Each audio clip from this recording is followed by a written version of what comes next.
Hello everyone, welcome back to Reload Revelation, the show where we break down some weapons, talk about some gear, and obviously keep the date on the Second Amendment news.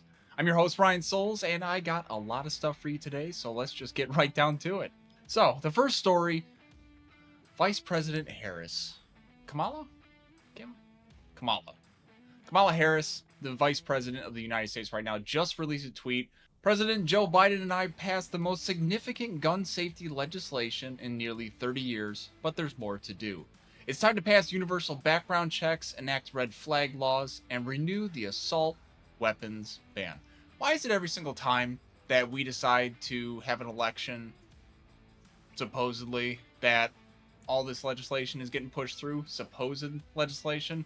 Mind you, the executive branch can't pass laws. That's Congress. So they're just trying to pass some laws through executive orders per se. However, let's just get right down into this tweet. Okay, what is a red flag law? A red flag law can give any person that you know, whether it be family member, friends, coworkers, can report to the judge anonymously and deem that you are a threat to society, which then they can come in and seize your weapons. Pretty sure I don't have to tell you how unconstitutional that is. I mean, I'm pretty sure it breaks like a record 3 amendments in the Constitution. However, they're trying to pass this through. Now, some people think that's a good idea. Vice President Harris here. However, it is not going to even remotely come close to passing, even if they push through bogus law. In my opinion, if you really want something that I have that bad... How about no? The answer is no. Flat out, you can't have it. Sorry, I bought it with my own money, and I'm not getting fall into your buyback programs. So you know, you can really shove it. Was that mean? Nah, I don't think so. But that's the red flag law in and of itself, and they're just trying to pass these. Now, she also claims universal background checks. Universal background checks are kind of already in effect. Whenever you buy a rifle, handgun, any sort of weapon in the United States, you have to try and pass a background check from the ATF in and of itself. You know, you submit your forms, your driver's license, birthday, you know, depending on the state, and then you wait around for a good 15 to 20 minutes so that they run a federal background check to make sure you are who you say you are. That's already in effect. Now, are they going to strengthen those? Yeah, that's probably their goal. Or from this tweet, honestly, it sounds like, again, she has no idea what she's talking about. There's already laws for background checks in effect. If you're a law-abiding citizen, if you have no crimes against you, you should just be able to walk in. Obviously, if you got to show ID, yeah, because they want to make sure, again, you are who you say you are. Check your criminal record, go, oh, okay, yeah, you're good. And then point of sale is done. I'm all for it. But what they're trying to do is bury you in red tape yet again. And it's absolutely disgusting that they think that people are going to fall for this. And it's unfortunate that people do fall for this trick, okay? There is no such thing as a gun show loophole. There is no such thing as stronger background checks. You get passed through the feds. I had to do it.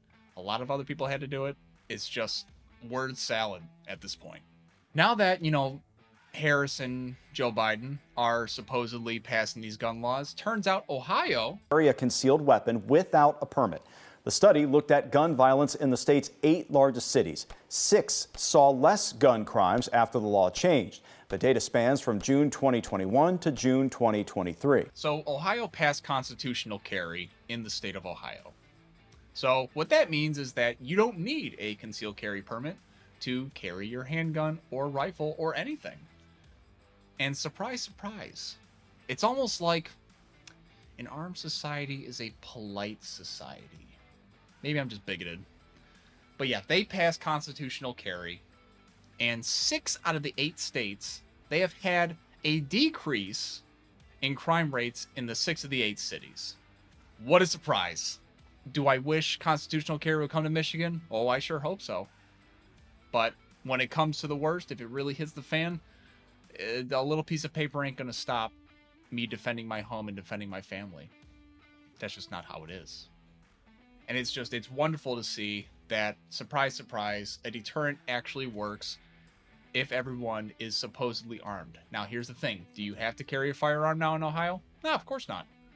But it's apparently encouraged, and even it brings firearms back into a culture that has just been so scrutinized and stigmatized to be a bad thing. Like, these are bad things. They're not. They are tools for a job. And that job is to defend yourself. That job is for hunting. It could be for anything. It kind of brings us to our third story. I know, third story, right? Third story is that, again, the Third Circuit Court in Pennsylvania has now eliminated the state of emergency powers of Pennsylvania for 18 to 20-year-olds to carry a firearm. The fact that they even had this, I mean, I'm reading this just as much as you guys are. The fact that they would even go that far and to say, yeah, you're not allowed to do this. Meanwhile, as history shows, one of our founding fathers, right, James Monroe, everyone want to guess how old he was? He was the youngest, yes. He was 18 years old. 18 years old, and his quote says, "As the youngest founding father at 18 years old, I contend to the right to keep and bear arms as a basic human right." Needless to say, were the founding fathers perfect? Of course not. But as an 18-year-old, that's pretty good. Now, of course, with the famous Joe Biden line, "You don't need 30 rounds to protect yourself. Buy a shotgun." Shut up, Joe. leads us into our next segment, which is, of course, the Winchester SXP Defender model. So the Winchester SXP Defender is a 12-gauge pump-action shotgun, as you can see. It's got a lot of just basic... It looks like a shotgun. Everyone knows what a shotgun looks like, sounds like. It's just this one happens to be the one that is on camera today. And to go kind of down the line, we'll break it down a little bit. It's very basic. You know, it's affordable. I bought this back in 2021 for about $300. I got it on sale. Yeah, I looked for a deal. But as a just nice go-to 12 gauge, you can't really beat it. It's nice. It's got a 18 3/4 inch barrel. Now, to make this legal, it's got to be at least 18 inches. And of course, Winchester's like, we're going to scratch that surface. But if you take a tape measure, yeah, it's going to measure 18 3/4 or 18.75. The capacity of the magazine tube is 5+1. Of course, 5 in the tube, 1 in the chamber. That's how they get that number. We got a loading gate right down here that feeds the rounds in to the magazine tube. Of course, you got your pump action, which it's got the 2 action bars on each side. And of course, if you throw it open, you can see if I push that up, that's what feeds the round into the shotgun barrel. Now, most people call shotgun rounds shotgun shells. I've heard it shells, rounds, you name it. So it's you're not doing a oopsie if you call it a round, because it's packed up like a round. It's got a primer, it's got a charge, it's got, you know, depending shot, which is one of the reasons why I called it a shotgun. It's very nice. It's got a full buttstock on it with a little bit of a recoil pad. It's got sling studs at the top of the tube and at the bottom of the stock. That way you just pop on your sling and you can sling it up. Super easy, very simple. And honestly, it's just a nice go-to weapon for anything to kind of mess around with. I like the fact that it's got some texture on the actual pump. Gives it a nice grip when you're pumping. Who doesn't like that sound? And we'll actually take this apart and I'll show you what's underneath, what kind of makes this work, because there is something different about this shotgun. So to break it down, we start at the top. Now, mind you, with the barrel so close to the magazine tube cover, you just gotta make sure you're not gonna put your hand over that. As you can hear, it's got a ratcheting system on there to keep it nice and tight. So we take off the cap, and then honestly, you could just see right now that whole barrel That's the entirety of the barrel. Honestly, it's just a tube. So we got that. Makes sense. Now, I recommend that you get like some sort of Allen key or just some sort of like roll pin pusher to push out your trigger assembly. All right, so we pop out that roll pin and just kind of give it a little bit of a yank. There's your pin to keep your trigger assembly in. We'll take that Allen key, put it to the side, and now you just sort of rock out your trigger assembly from top to bottom. And that's the entirety of your trigger assembly. Put that to the side. And now you can see when we pull the pump, the whole thing breaks down into about 4 parts. It's honestly, it's not that hard, right? This is the main part. This is what makes the part. So if we look here, right, this looks very similar to an AR bolt, just a lot bigger. And that's because this has a rotating bolt. Keep it on track there. It's got a rotating bolt on it. So when I push it, you can see it twist and turn in the housing. And what that does is it takes a shell, and when it pushes, it locks it into battery, and it's not gonna push back on you. It's something super interesting on this because you don't usually see a rotating bolt in a shotgun, depending on what type of action there is. On some semi-automatic shotguns, maybe, but for a pump action, something a little bit different. It's got a giant extractor pin. That's what rips out the shells out of the weapon. It's super easy, and this is basically all you do to clean. You just clean that, make sure that's nice and clean. When you're done, then we got to put it all back together. So to put it all back together, we'll take our 2 pieces here, the action and our receiver with our tube, slide it all the way in, and it just sits on there real nice. Then we take our trigger assembly, and mind you, this trigger assembly, if you look, it's got a just standard crossbolt safety on there. It's pretty average for most shotguns. Most shotguns are going to have a crossbolt safety. So then we kind of do the same thing. We'll rock it back into place. Just make sure your holes are lined up. Make sure that detent pin, you just push it all the way through. It's not going to go anywhere. If you got to move the action up and down, that's normal. Just kind of get it to fit to where it's not going to be blocking that pin space. After that, we're going to take our barrel, slide it over our magazine tube, just like so, and then just kind of wiggle it in until you feel it slide back in. Take our magazine tube cap, screw it on until you hear it ratchet, and then you just make sure by hitting the little discharge lever. Most pump shotguns, if not all, I'm assuming all, are going to have a discharge lever. That way you can fully rack the action on it so that you can check to make sure that it works.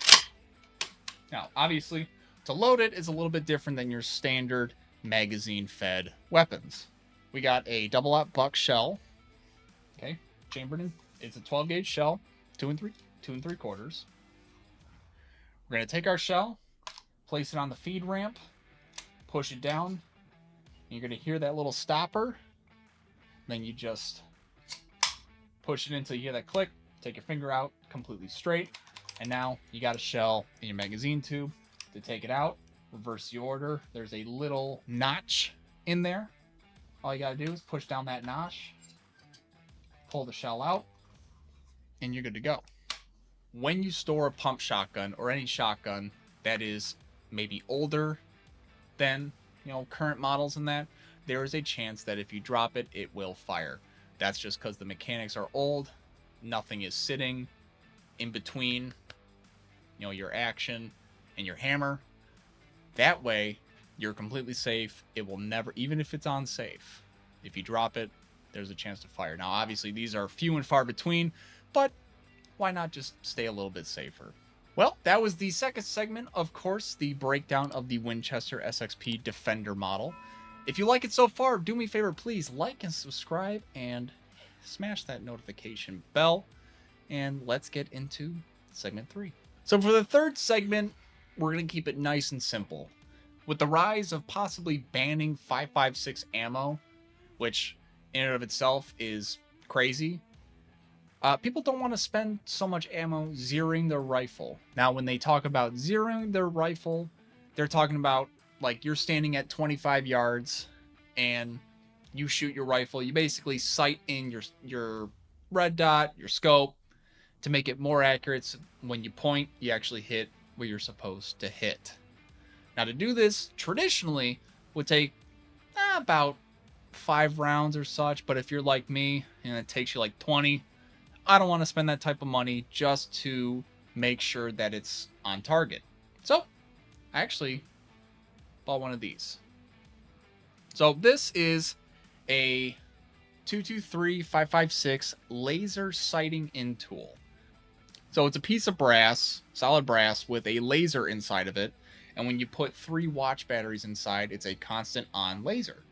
Then you take this and you put it into your upper receiver of your AR-15, whatever you have, and now you have a laser emitting through your barrel.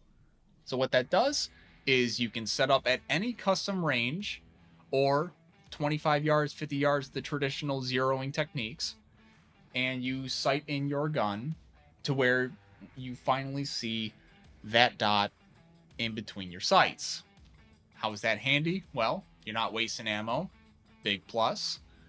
And you get to, kind of feel how it's going to feel with any optics. It's nice, it's quick, it's easy, and it's very, very cheap. It's very budget friendly. It costs like maybe $20 on Amazon. That's where I bought mine. Some people are kind of like, I might not want to do that. That's perfectly fine too. I just want to save on ammo so that I actually have ammo when I need ammo.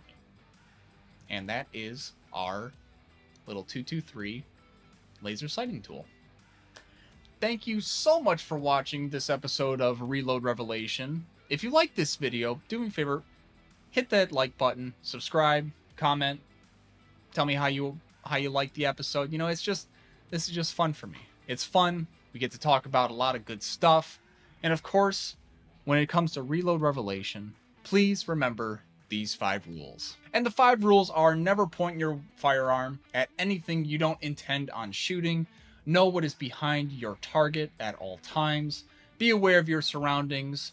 Keep your finger off the trigger until you're ready to shoot. And of course, as always, have fun. Thank you so much for watching again. I really appreciate you sticking around to the end of the video. If you like this video, please subscribe. And as always, I'm Ryan Souls for Reload Revelation. Go catch some R&R.